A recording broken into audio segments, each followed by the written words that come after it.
Cinema ఇండస్ట్రీని తొక్కేయాలని రేవంత్ రెడ్డి చూస్తున్నారని కేంద్ర మంత్రి బండి సంజయ్ ఆరోపించారు. అల్లు అర్జున్ వ్యక్తిత్వాన్ని కించపరిచేలా మాట్లాడుతున్నారని అన్నారు.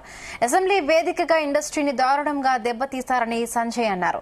ఎంఐఎంతో ప్రశ్న అడిగించుకుని మరీ సినిమా లెవెల్లో కథ అల్లి మళ్లీ సమస్య సృష్టించడం సిగ్గుచేటన్నారు.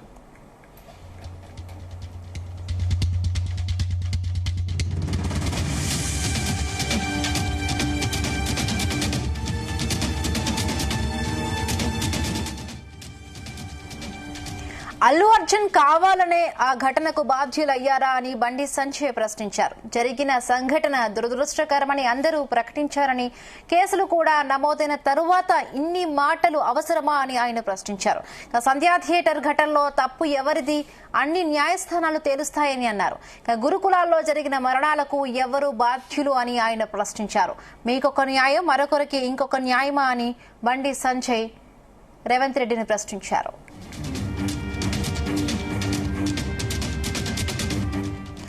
ఇదే అంశానికి సంబంధించి మరిన్ని పూర్తి అప్డేట్స్ మా ప్రతినిధి శ్రీచరణ్ అందిస్తారు. శ్రీచరణ్, హిమబిందు కేంద్ర హోంశాఖ సహాయ మంత్రి బండి సంజయ్ కుమార్ సంచలన వ్యాఖ్యలు చేశారు. అల్లు అర్జున్ వ్యక్తిత్వాన్ని హననం చేసేలా ముఖ్యమంత్రి వ్యాఖ్యలు ఉన్నాయంటూ కూడా కీలక వ్యాఖ్యలు చేశారు. జాతీయ అవార్డు గ్రహీత pan India star Allu Arjun విషయంలో ముఖ్యమంత్రి రేవంత్ రెడ్డి వ్యవహరిస్తున్న తీరు ఆయన స్థాయికి ఏమాత్రం సరికాదు. అసెంబ్లీ సాక్షిగా ముఖ్యమంత్రి చేసిన వ్యాఖ్యలు అల్లు అర్జున్ వ్యక్తిత్వాన్ని హననం చేసేలా ఉన్నాయి. ఇదే సమయంలో తెలుగు సినిమా ఇండస్ట్రీని దెబ్బతీసేలా ఉన్నాయి. అలాగే తెలుగు సినిమా ఇండస్ట్రీని పాన్ ఇండియా లెవెల్ కు తీసుకెళ్లడంలో అల్లు అర్జున్ సహా తెలుగు నటీనటులు, దర్శక నిర్మాతలు చేస్తున్న కృషి మరవలేమంటూ కూడా కేంద్ర హోంశాఖ సహాయ మంత్రి బండి సంజయ్ కుమార్ ప్రస్తావించారు. అయినప్పటికీ పని కట్టుకుని అల్లు అర్జున్ లో సినిమా ఇండస్ట్రీని దెబ్బతీసేందుకు సీఎం స్థాయి వ్యక్తి ప్రయత్నించడం, పవిత్రమైన శాసనసభను వేదికగా మార్చుకోవడం అత్యంత బాధాకరం అంటూ కూడా బండి సంజయ్ కుమార్ ప్రస్తావించారు. సంధ్యా థియేటర్ ఘటనలో మహిళ మరణించడాన్ని ప్రతి ఒక్కరూ ఖండించారు. ఆసుపత్రిలో చికిత్స పొందుతున్న ఆమె కుమారుడు త్వరగా కోలుకోవాలని కోరుతూ ఆ కుటుంబానికి బాసరగా నిలిచారు. ఈ సమస్య ముగిసిన తర్వాత కూడా ప్రజా సమస్యలను దారి మళ్లించేందుకు కావాలనే సీఎం మళ్లీ ఆ సమస్యను తెరపైకి తేవడం విడ్డూరం అంటూ కూడా ఎద్దేవా చేశారు. ఎలాంటి రాజకీయ విలువలు లేని ఎంఐఎం వాళ్లతో శాసనసభలో ప్రశ్న అడిగించుకొని మరీ సమాధానం ఇవ్వడం సిగ్గుచేటు అంటూ కూడా కేంద్ర హోంశాఖ సహాయ మంత్రి బండి సంజయ్ ప్రభుత్వం పైన ఫైర్ అయ్యారు. ఎంఐఎం ఐరన్ లెగ్ పార్టీ అధికారంలో ఏ పార్టీ ఉంటే ఆ పార్టీ వంచన చేరి ఆర్థిక ప్రయోజనం పొందడం ఓవైసీ సోదరులకు అలవాటే అంటూ కూడా అక్బరుద్దీన్ ఓవైసీ, అసదుద్దీన్ ఓవైసీలను కూడా టార్గెట్ చేస్తూ కూడా కీలక వ్యాఖ్యలు చేశారు. గతంలో బీఆర్ఎస్ వంచన చేరి ఆ పార్టీని నిండా ముంచారంటూ కూడా సంచలన వ్యాఖ్యలు చేశారు. ఇప్పుడు కాంగ్రెస్ వంచన చేరారు, కాంగ్రెస్ కి అదే గతి పడుతుంది అంటూ కూడా బండి సంజయ్ కుమార్ వ్యాఖ్యానించారు. పోలీసులకు సమాచారం ఇచ్చిన తర్వాతే సంధ్యా థియేటర్ కు వచ్చినట్లు అల్లు అర్జున్ చెబుతున్నారు. అయినప్పటికీ సినిమా వాళ్లకు మించి ముఖ్యమంత్రి అసెంబ్లీ సాక్షిగా సినిమా తరహాలో స్టోరీ అల్లడం విస్మయం కలిగిస్తుంది. నిజానికి సినిమా ఓపెనింగ్ రోజు అగ్ర హీరోలంతా ఆర్టీసీ క్రాస్ రోడ్ కు రావడము 50 ఏళ్లుగా చిరామాములే. పైగా పాన్ ఇండియా సినిమా బెనిఫిట్ షోకు భారీ ఎత్తున ప్రేక్షకులు రావడం కూడా సాధారణమే.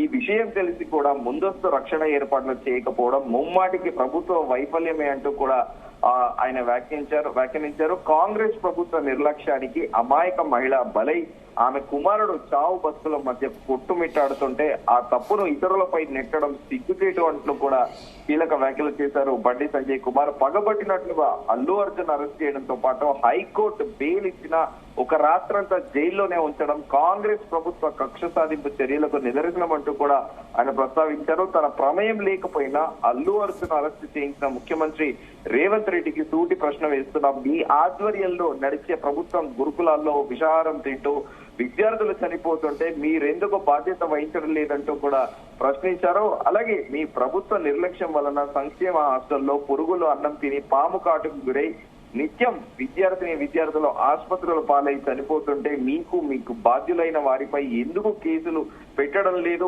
మీకో న్యాయము, ఇతరులకు ఒక న్యాయమా అంటూ కూడా బండి సంజయ్ కుమార్ ప్రశ్నించారు. ఇప్పటికైనా ముఖ్యమంత్రి రేవంత్ రెడ్డి అల్లు అర్జున్ తో పాటు సినిమా ఇండస్ట్రీ విషయంలో కక్ష సాధింపు చర్యలు వీడాలి. చట్టం చేతుల్లో ఉందని ఇష్టం వచ్చినట్లుగా వినియోగించాలని చూస్తే కేసీఆర్ ప్రభుత్వానికి పట్టిన అదే రేవంత్ రెడ్డి ప్రభుత్వానికి పడుతుందంటూ కూడా హెచ్చరిస్తున్నానంటూ కూడా వ్యాఖ్యలు చేశారు. దాంతో పాటు ఆయన కేంద్ర హోంశాఖ సహాయ మంత్రి బండి సంజయ్ వ్యాఖ్యలు కూడా మరో దానికి కూడా యాడ్ చేస్తూ ఇంకా దారుణమైన విషయం ఏమిటంటే ముఖ్యమంత్రి రేవంత్ రెడ్డిని అడ్రస్ చేస్తూ మీ సొంత ఊరు కొండారెడ్డిపల్లెలో మీ సోదరుల వేధింపులు భరించలేక చనిపోతున్నానని మాజీ సర్పంచ్ మరణ వాంగ్మూలం రాసి మరణించారు. ఆనాడు మీ సోదరులను ఎందుకు అరెస్ట్ చేసి జైల్లో వేయలేదు?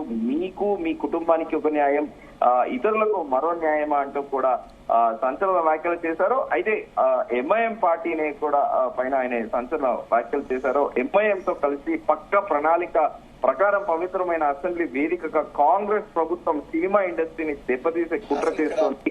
ఎంఐఎం ఐరన్ లెగ్ పార్టీ అంటూ కూడా ఆయన ప్రస్తావించారు. హిమబిందు